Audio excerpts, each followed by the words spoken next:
Last one moving into line. That's it. They're in the gate and they're off in the Group 2 Hardwicke Stakes. The winners of 62 races between them. Al Riffa is sent on to try and go forward. So too is Palladium pushing up to the inside. Is Space Legend being taken on the inside, run down the hill by Ghostwriter, and Sunway lit up by the headgear is another one who's in the early vanguard, dropping right out the back of the field. Early is Table Talk, and also Al Arsi has been taken back, and so too is Burdett Road. But it is now on the inside that Space Legend has got the lead. William Buick is keeping Rebels Romance quite wide. He was keen to get involved early, but he hasn't, and he's going to be quite wide as they go around the turn at Swinley Bottom. So it is Space Legend against the rail, being taken on now by Sunway, who races in second. Ghostwriter is in third, and Rebels Romance will have to be content with a trip round the turn in fourth position, but now in the two path. On the inside, Candleford is racing in fifth. Palladium now shuffled back into sixth. On the inside, Bellum Justum is in seventh. On the outside, Al Riffa is racing in eighth. Quite keen, Burdett Road in ninth. On the outside of Epic Poet, and still Al Arzi at the back of the field together with Table Talk. And now they begin to make the climb on towards the halfway point. 6 furlongs to go in the Hardwicke Stakes, and it's still James Doyle and Space Legend who have got the lead. And that lead now has opened up to just over a length to Sunway racing in second, Ghostwriter in third, Rebels Romance towards the outside, still travelling well in fourth. Half a length away, Candleford to the inside in fifth, 4.5 furlongs to go. Palladium is next to the field, then Bellum Justum. On that one's outside is Al Riffa, who tries to make up a little bit of ground. Niggled along next is Epic Poet with Burnett Road. On that one's outside. Ridden for Luck is Al Arzi on the inside rail, with Table Talk still in the cheap seats at the back. They're making the turn in, just over 3 furlongs to go, and this race is bubbling up nicely, folks. Around the outside, Rebels Romance now begins to surge. On the inside is Sunway, who tries to hang tough. Palladium is staying on, so too Al Riffa down the wide outside, but William Buick's got a lead of 2 lengths on Rebels Romance. In second now, Al Riffa, and then Sunway. Ghostwriter trying to stay on with Palladium from a long, long way back. Al Arzi is staying on, still 3/4 of a furlong to go. Rebels Romance by a length and a half. In second is Al Riffa, in third is Ghostwriter, but it's Rebels Romance. He wears his heart on his sleeve, and he is the standard bearer for Godolphin, and he's won the Hardwicke for Charlie Appleby and William Buick. An 18th career success for Rebels Romance, and they don't make them any tougher. Rebels Romance has won. In second came Al Riffa, Al Arzi and Ghostwriter in third, and then from a long way back, Palladium, Sunway, and then on the outside, Table Talk who made late game together with Al Arzi. It's been 3 years since Charlie Appleby has tasted success at this meeting, and his favourite horse, the Standard Bearer, has got him back in the Royal Ascot Winners' Circle. What a magnificent racehorse. A horse that's won 2 Breeders' Cup turfs. He's won 3 times in Germany. He's won a UAE Derby, a Shima Classic. He's won in Hong Kong, at Glorious Goodwood, in Qatar, and now he has won at Royal Ascot. And Will Buick is going to love this, because he's ridden a winner at Royal Ascot for Charlie Appleby, who has that elusive win. A first win at the Royal Meeting since he had a 1-2 in the big sprint on this day 3 years ago. Magic. Oh my word, that was incredible. I'm so pleased for the team. If any horse was going to get them out of trouble, it would be a legend like Rebels Romance, wouldn't it? He just is the most phenomenal horse, and you can just see how much it means to Will. But Jason, actually in the race itself, he was handily positioned, and Will wanted to make good use of his stamina, turning him for the straight, and he had to be tough because everyone was trying to close on him. Didn't you say, Ed, that takes him to level with the most winning 13 group wins. What? Godolphin had 13 group wins with Animo down under. And of course he's had 18 victories all told. 15 of them have come in stakes company. That is remarkable for him. Ruby did that lovely feature earlier with all his air miles going back and forth and across and over. This was a little jaunt for him down to Ascot. Yeah, only a couple of hours in the horse box for him today will have seemed like nothing, but look how tough he actually is to the line. Ears flat back, sticks his neck out for William, and he's just the most phenomenal racehorse. 10 furlongs, 12 furlongs, he stayed further last time as well. I think this is his optimum trip. He loves the ground. He has to be a fan favourite as well as a yard favourite. He has loved the ground, and he's actually encountered a lot of that kind of ground on his travels, and that's probably not helped him in previous starts here.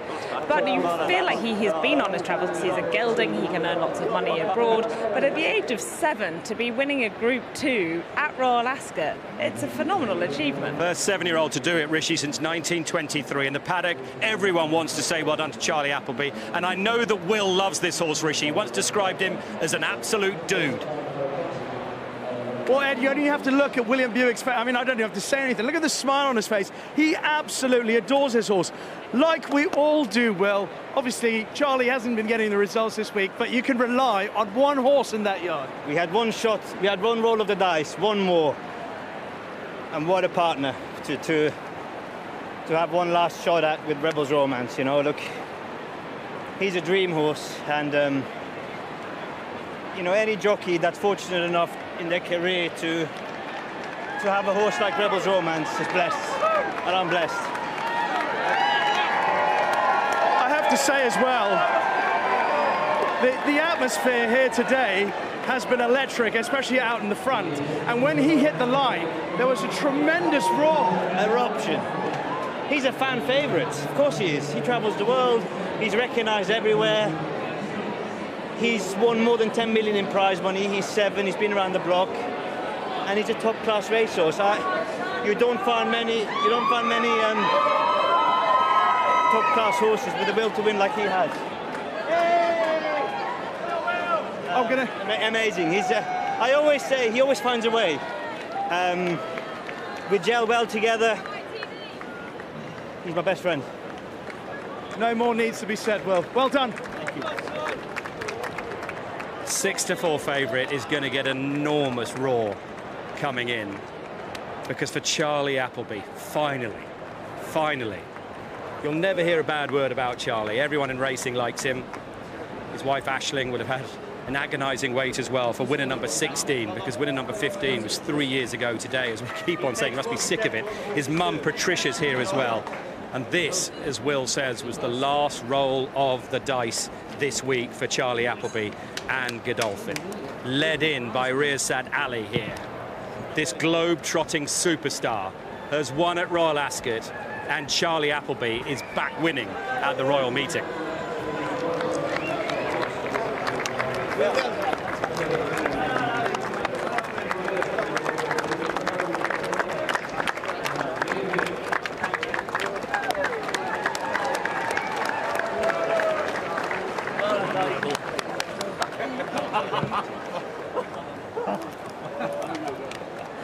And there's Charlie, all smiles. All smiles. David Loader behind him. Matt waiting on the left to speak to him, which will be a nice interview. Hugh Anderson is here, patting Will on the back, who's had a brilliant week, don't forget, because Godolphin have been winning. His ride on Trawlerman, that track record, one of the highlights of the week. He's linked up so well with John Gosden this week. And Charlie's had to watch those winners. He's had to watch Saeed bin Saror winning. Now it's his chance to enjoy the limelight. Typical Charlie, first priority is the horse, washing down his old mate, Rebels Romance. Boom! That's a good boom. This has been a theme this week as well. Ruby, enjoy that. I did enjoy it. It was a great race to watch too, but you love seeing good horses like him that keep coming back and give everything and win races. I don't think that there'd be too much disappointment with Ghostwriter either. He was really keen down the hill. Obviously Ascot 12 furlongs, you start down the hill and you can see how hard David Egan was having to try to get him back. William Buick had a decision to make before he got to Swinley Bottom. He didn't want to round this bend 3 deep, so he does get in front of Ryan Moore and gets on the tail of Sunway. Now it was really good riding then off the bend. Sunway goes by James Doyle, who's in front on the home turn, keeps it really tight. William keeps tight to Sunway. Al Rifa's coming around, Palladium, Ghostwriter, David Egan, and William committed him a long way down. We saw him winning over 1.6 miles at York. You know he stays, and it was catch me if you can, and nobody could get to him. But you just love how he sticks his head down, how he grinds it out, and as hard as Al Rifa tried and Ghostwriter, they were just never getting by him. I mean, he must be a pleasure to ride, a pleasure to train, a pleasure to own, a pleasure to bet to do it. Well, they say behind every good man is an even better woman. Let's quickly pop over here. I tell you what, this is Patricia Appleby, Charlie's mum. The boy's done good. That he has indeed. It was a long wait this week. Yeah. Very long wait, but what a dude of a horse. What a dude. And you know what they say, Patricia? Form is temporary, class is permanent. Absolutely. But you know, the irony of all of this is, this dress I wore, Melbourne Cup. Put it away, have not worn it until today. Wow. How about that? There's a little bit of Gay Waterhouse about you, Patricia. You are. I mean, who needs Charlie when we've got you? To be quite frank, he said, "Don't, for goodness' sake, don't go to Mum." He said, but. Well, yeah. I know Gay Waterhouse. Yeah. So there's a little bit. You look absolutely gorgeous. We're going to go to the main man, though. Come on over here, Parksy, my cameraman, Charlie App. Charlie, come back over here, please, because this is Charlie's moment. I think it's a 16th Royal Ascot success. Charlie, Sheikh Mohammed had those warriors back in the day. Saki, of course, came to him eventually. Fantastic, like Singspiel. Everything that epitomises Godolphin is in Rebels Romance. 100%, Matt. Look, I mean, what more can I say about him? As I always say to a lot of people, if I've got to talk about Rebels Romance, they don't follow racing, really. He's been a huge honour and a credit to all the team back home. For me to have a horse like this, if I was coming into the last day with my last roll of the dice, he was the horse that we needed, and fantastic ride by William. He knows him so well, and he, you know, once he kicked for home, I thought it would be a good one to get past him, because once, as we've seen so many times before, he's a battler, and once something was going to come to his girth, he would have found again. As it happens, they didn't get close enough, but like I say, I'd like to just thank His Highness Sheikh Mohammed, Team Godolphin. It's a great week for Godolphin here. I'm just glad I got one on the board myself in the end. Took the monkey off the back there. Yeah, it's a tough week, but it's a week that you've got to enjoy, because I know how hard it is to get horses here, and then to win with them is just a bonus. So I was taught very early on in my career that to make sure you applaud every winner here, because they're richly deserved by whoever owns, trains or rides. If Coolmore had Giant's Causeway as their iron horse, is it fair to say that this is your iron horse? It's more than our iron horse. He's kept the whole yard afloat this week. So, like I say, you just don't come across these horses very often in your career, and we've been very fortunate enough to have him and to have the years out of him. Matt, you know, like I say, what I feel is what he's achieved here today. It's like going to York. You know, I felt the horse and the public deserved to see a horse like him and see what a warrior he was at York. The first thing William did when he got off, he says, do not run him over a mile and 6 again, get back to the mile and a half. But that was just true grit that got the job done. And coming here today and allowing for people to come and see a horse like him, hopefully they've enjoyed it. I say he's certainly one without saying the obvious, he's our stable favourite and always will be. What we all love about you, Charlie, is that whatever winning, and let's not forget you're winning both guineas not so long ago, the spirits keep up. David Loader, your great sidekick these days, but a man you've had so much time for, was telling me that he was nicknaming you this week after Manchester United's failed striker, and that's the way you talk to one another. It's like you managed to see the human side of all this. It's not life and death as such. No, of course not.